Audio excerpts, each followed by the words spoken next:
प्रिय विद्यार्थियों, last turn पे संतुलित समीकरण करने की पहली विधि को पूरा डिटेल में नियमों के साथ में, उदाहरण के साथ में बताया था और उसके नोट्स पहले उससे भेज दिए थे। और उसके बाद में जो नोट्स भेजे हैं उसमें ऑक्सीकरण अंक विधि द्वारा समीकरण संतुलित करना, उसके नियम दिए हुए हैं और वहाँ एक उदाहरण से या दो उदाहरण से उसको समझाया हुआ है। उसी चीज़ को मैं यहाँ आपको समझा रहा हूँ। दी गई असंतुलित समीकरण को, जो प्रश्न में दिए उसको कॉपी पर लिख लीजिए और प्रत्येक तत्व के ऑक्सीकरण अंक ज्ञात करके उसके ऊपर लिख लीजिए। सामान्यतः हाइड्रोजन, ऑक्सीजन या H2O को उसमें शामिल नहीं करते क्योंकि उनके ऑक्सीकरण अंक में कोई परिवर्तन नहीं हुआ है। अगर ऑक्सीकरण अंक में परिवर्तन हुआ है तो उसको भी लिखना होगा। जब ऑक्सीकरण अंक सबके लिख लिए तो यह इस सिद्धांत पर आधारित है कि कोई तत्व, परमाणु, अणु या आयन जितने इलेक्ट्रॉन त्यागता है उतने ही दूसरा उस इलेक्ट्रॉनों को ग्रहण करता है। अतः किसी अणु, परमाणु या आयन के ऑक्सीकरण अंक में जितना परिवर्तन आया है, परिवर्तन का मतलब ऑक्सीकरण अंक में कमी हो सकती है, वृद्धि हो सकती है। अगर ऑक्सीकारक है तो ऑक्सीकरण अंक में कमी होगी, अगर अपचायक है तो ऑक्सीकरण अंक में वृद्धि होगी, क्योंकि अपचायक स्वयं ऑक्सीकृत होता है। तो उनके ऑक्सीकरण अंक निकाल लीजिए और उसको पहचानिए कि ऑक्सीकारक कौन है और अपचायक कौन है। MnO4-1 plus Fe2 plus HIN is equal to Mn2 plus Fe3 plus H2O। मान लो यह समीकरण आपको दी हुई है प्रश्न में और इसको ऑक्सीकरण अंक विधि से संतुलित करना है। पहला काम, Mn का ऑक्सीकरण अंक इसमें निकाला, वह +7 आया। ऑक्सीजन का निकाला, -2 आया। Fe का निकाला, +2 आया। हाइड्रोजन का +1, Mn का +2, Fe का +3, हाइड्रोजन का +1, ऑक्सीजन का -2। तो यहाँ हाइड्रोजन और ऑक्सीजन के ऑक्सीकरण अंक में कोई परिवर्तन नहीं हुआ है। अतः HIN और H2O को यहाँ लेने की ज़रूरत नहीं है। पहला काम ये करना है, एक ऑक्सीकारक की अभिक्रिया बना लीजिए और दूसरी अपचायक की अभिक्रिया बना लीजिए। यहाँ ऑक्सीकरण अंक +7 था, यह +2 हुआ। ऑक्सीकरण अंक में परिवर्तन, ऑक्सीकरण अंक में परिवर्तन कितने का हुआ? 5 का। यहाँ इसका ऑक्सीकरण अंक 2 है या इसका ऑक्सीकरण अंक 3 है, तो ऑक्सीकरण अंक में परिवर्तन कितने का हुआ? 1 का। तो 1 से तो इसको गुणा कर दीजिए और 5 का परिवर्तन इसमें हुआ है, 5 से इसको गुणा कर दीजिए, क्योंकि यह इस सिद्धांत पर आधारित है कि जितने इलेक्ट्रॉन कोई त्यागेगा उतने ही तो इलेक्ट्रॉन ग्रहण करेगा। कोई इलेक्ट्रॉन उतने ही ग्रहण करेगा जितना कोई त्यागेगा। तो इनको MnO4-1 is equal to Mn2 plus 1 से गुणा कर दिया, इसको 5 से गुणा कर दिया, 5 Fe2 plus is equal to 5 Fe3 plus. इसके बाद में इन दोनों को जोड़ देना है। MnO4-1 plus 5 Fe2 plus is equal to Mn2 plus 5 Fe3। यहाँ तो आयरन और मैंगनीज दोनों संतुलित है। अगर किसी अभिक्रिया में ऑक्सीजन हाइड्रोजन के अलावा अन्य तत्व संतुलित नहीं है तो पहले उसको संतुलित करना होगा। जिधर जितनी कमी है उसको उस संख्या से आगे मल्टीप्लाई कर दीजिए। अब इसके बाद में ऑक्सीजन संतुलित करना है। जिधर ऑक्सीजन की जितनी कमी है उस तरफ उतने H2O के अणु जोड़ दीजिए। यहां 4 ऑक्सीजन है, इधर एक भी नहीं है। MnO4 - 1 + 5 Fe2 + is equal to Mn2 + 4 H2O। Oxygen संतुलित हो जाने के बाद में अब हाइड्रोजन को संतुलित करना है। जिस तरफ हाइड्रोजन की जितनी कमी है उस तरफ उतने H आयन जोड़ दीजिए। यहाँ एक भी हाइड्रोजन नहीं है, यहाँ 4 दूनी 8 हाइड्रोजन है। तो अगले पद में MnO4 - 1 + Fe2 + 8 H ion is equal to Mn2 +, इसमें ये 5 Fe लिखना भूल गया था, 5 Fe3 + दोनों को जोड़ा ना, Mn2 + 5 Fe3 + 4 H2O। अगर अभिक्रिया क्षारीय माध्यम में हो रही है तो जितने H आयन हैं उतने ही OH आयन से क्रिया करके उतना जल बना देगा। तो H आयन की जगह तो उतना जल कर दीजिए और दूसरी तरफ उतने OH आयन जोड़ दीजिए।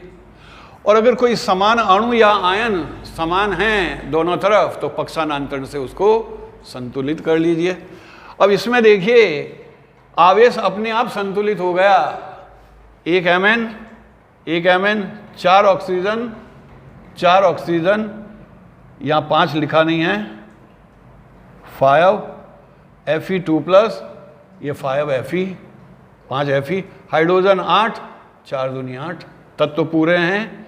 अब बचा आवेश -1, 5 दूनी 10 प्लस के और 8 प्लस के 18 में से गया +17।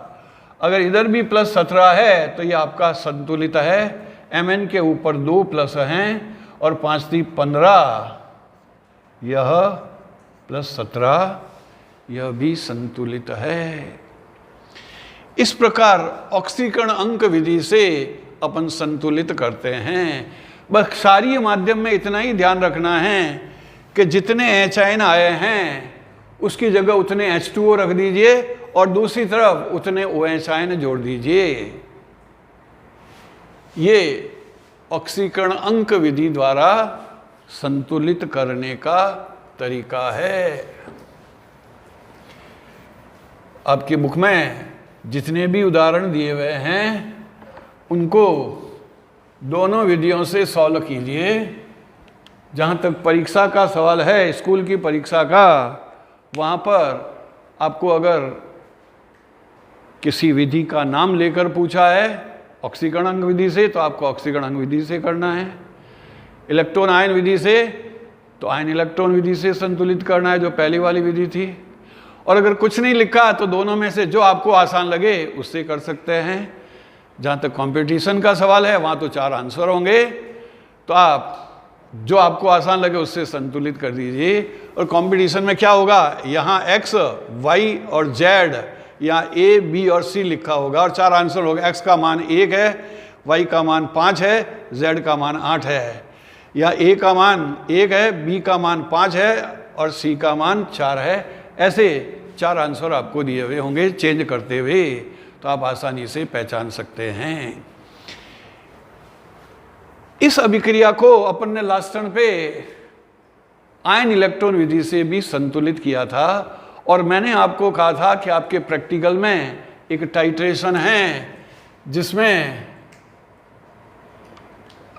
KMnO4 को तनु H2SO4 की उपस्थिति में फेरस अमोनियम सल्फेट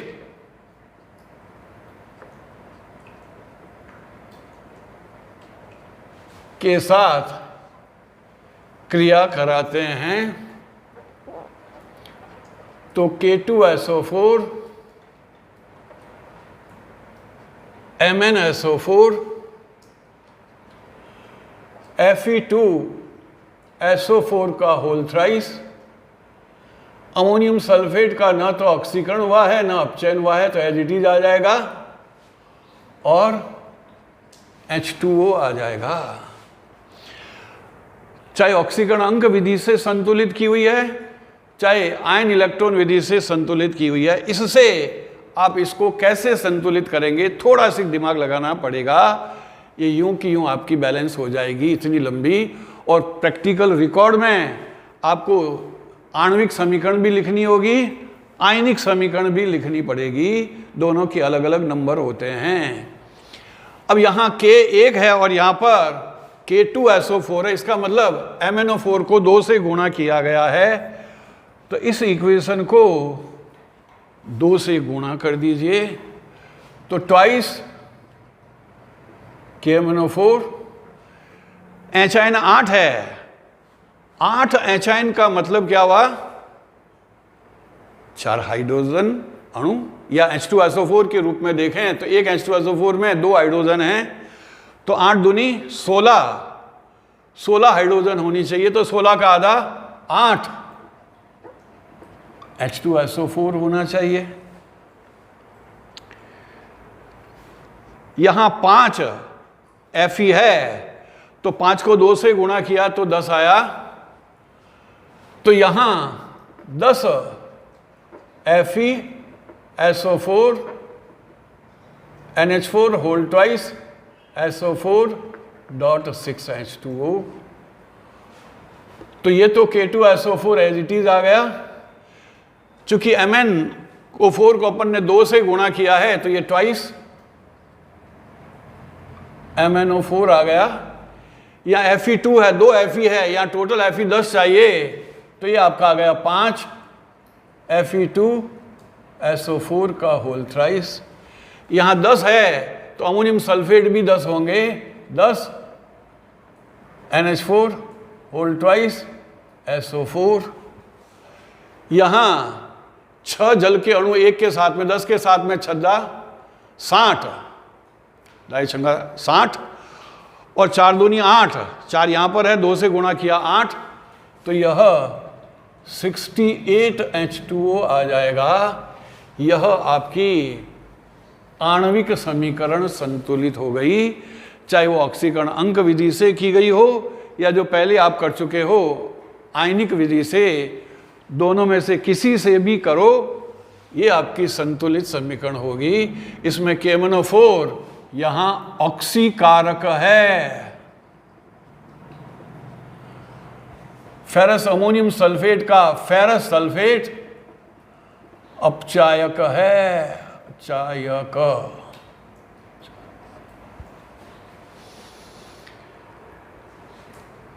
ये संतुलित आणविक समीकरण के रूप में भी संतुलित की जा सकती है। इसी तरीके से अगर आप कोई क्षारीय माध्यम में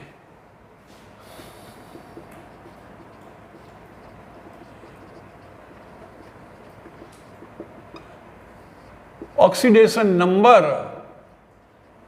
विधि से संतुलित करना चाहें तो उसे ले सकते हैं ClO3-1 Cl-1 प्लस H2O।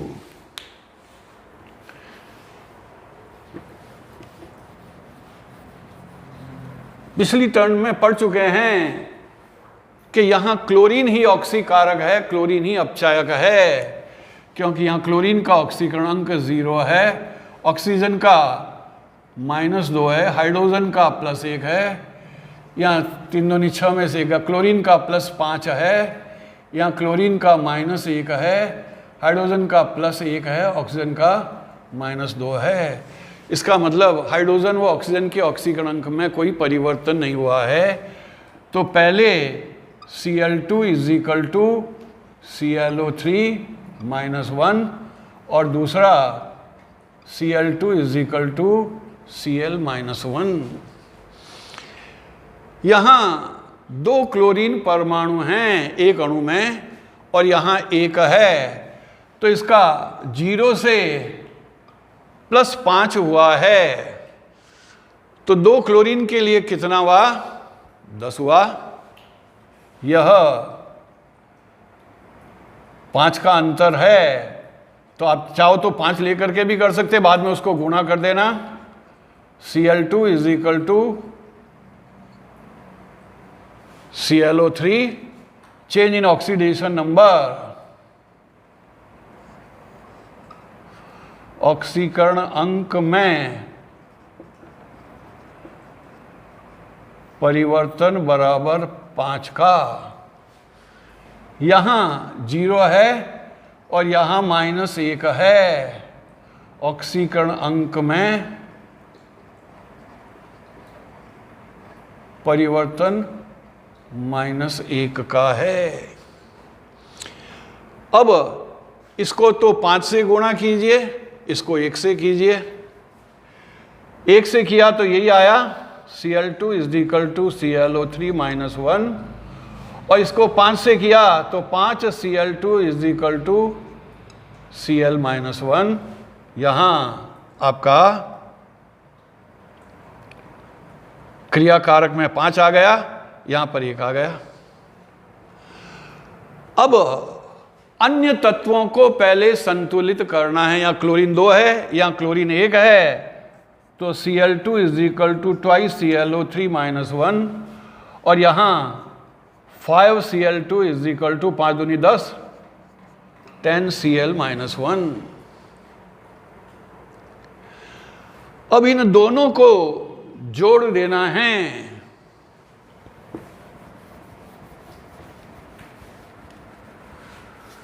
जब दोनों को जोड़ा तो Cl2 is equal to 2 ClO3 -1, और यहां 5 Cl2 is equal to 10 Cl-1। ये तो आपके तत्व आ गए। यहां तत्व संतुलित होने चाहिए। 5 दूनी 10 और 2 12, 10 और 2 12 क्लोरीन पूरे हैं। अब पहले ऑक्सीजन को संतुलित करना है। जिधर ऑक्सीजन की जितनी कमी है उस तरफ उतने जल के अणु जोड़ दीजिए। 3 दूनी 6, तो यहाँ 6 H2O जोड़ दीजिए।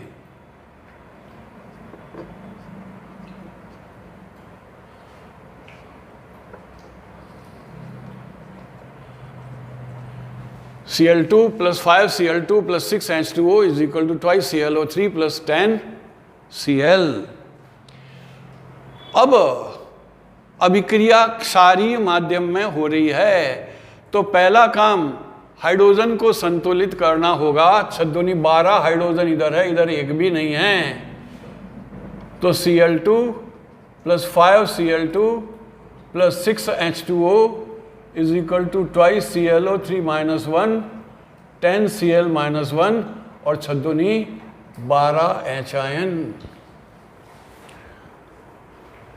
चूंकि अभिक्रिया क्षारीय माध्यम में हो रही है, तो अभी क्या बताया था, जिस तरफ जितने H-ion है वो उतने ही OH से क्रिया करेगा, तो क्या होगा, उतने जल आ जाएंगे।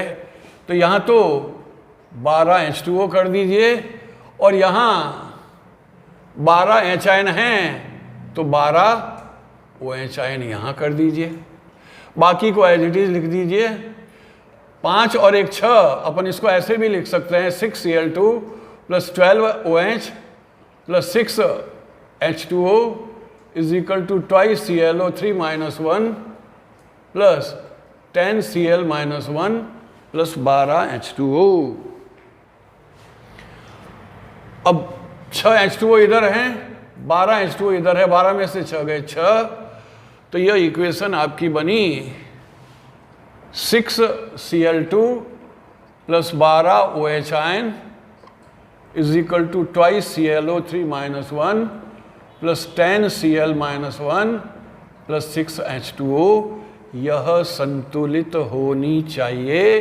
खुद वेरीफाई कीजिए। 6 दूनी 12 क्लोरीन, 2 और 10 12 क्लोरीन, 12 ऑक्सीजन, 3 दूनी 6 और 6 12 ऑक्सीजन, 12 हाइड्रोजन, 6 दूनी 12 हाइड्रोजन।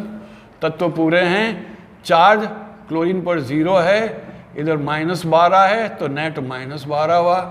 इधर एक ClO3 पर -1 है तो -2, यहाँ पर 10 है, यहाँ पर 0 है तो ये -12, ये संतुलित है। हाँ, सम संख्या में होने के कारण आप इसमें 2 का भाग देंगे सब में तो संख्या आधी आ जाएगी। 5 6/2 यानी 3 Cl2 plus 6 OH ion is equal to ClO3 -1 plus 5 Cl -1 plus 6 आधा 3 H2O। आप ऐसे भी लिख सकते हैं या मल्टीपल चॉइस में 4 आंसर में आपको ये भी दी हुई हो सकती है या ये भी दी हुई हो सकती है। दोनों में से कोई भी एक होगी तो दोनों ही सही है, और अगर दोनों दी है तो दोनों सही है। IIT जैसे कंपटीशन में एक से ज़्यादा आंसर सही होते हैं तो वो उसके हिसाब से आप पहचान सकते हैं। ये ऑक्सीकरण अंक विधि से समीकरणों को अम्लीय माध्यम और क्षारीय माध्यम में संतुलित करना।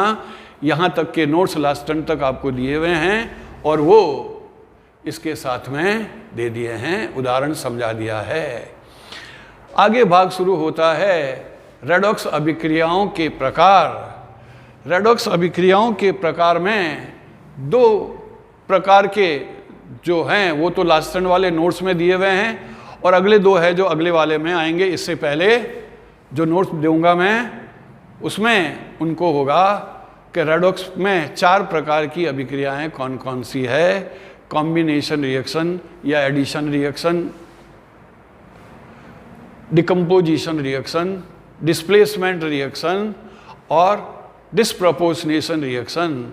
ये नोट्स में मैंने आपको दे रखी है। 2 पहले 2 और अगली 2 के उदाहरण के साथ में अगले नोट्स में आएगी। उसके बाद में आपको जो अगला वीडियो मिलेगा उसमें उन सब का एक्सप्लेनेशन मिलेगा। That's all.